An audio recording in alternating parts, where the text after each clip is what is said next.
let me start off by saying I am super grateful to be in this Coyote tractor that belongs to a friend of mine who is allowing me to take some of her compost, her horse manure for my gardens that I am loading into truck and trailer over here on Mother's Day, mind you. I've always owned New Holland tractors. I have not driven one or owned one in about 10 years. Being in this Coyote, as well as we just bought a Bobcat tractor for our house at home, makes me really miss the New Holland. I find myself, even though it's been 10 years, habitually trying to push buttons and reach for levers that don't exist on the Coyote or the Bobcat. And I understand, like, you don't know what you don't know. But there's just a lot of great options on the New Holland that I'm noticing these two tractors don't have. One thing I don't like about the Coyote, and these are personal choices, for one is this cab. It just makes me claustrophobic, and I realize that's a choice that you can add on. My friend loves it. She likes the climate control, the radio, all the things.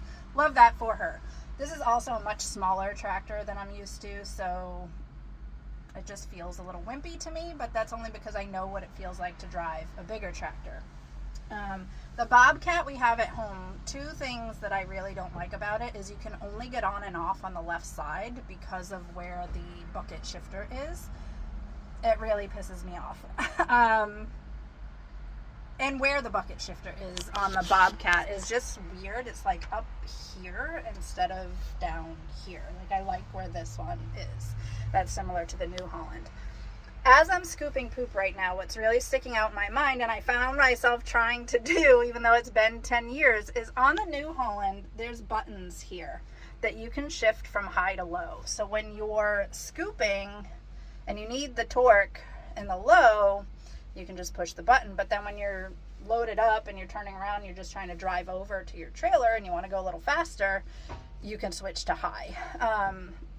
Rather than having to reach down here, take your hand off the wheel, all the things. It just is super convenient to have that button. And actually, there is a button here. Maybe this does have this. I'm going to give this a try once I start this back up.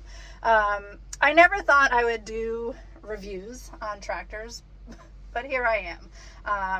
I will say I could not even convince my husband to look at the New Holland. He was pretty dead set on getting a Bobcat when it came time for us to buy a tractor back in November. He loves it, but again, he doesn't really know anything different.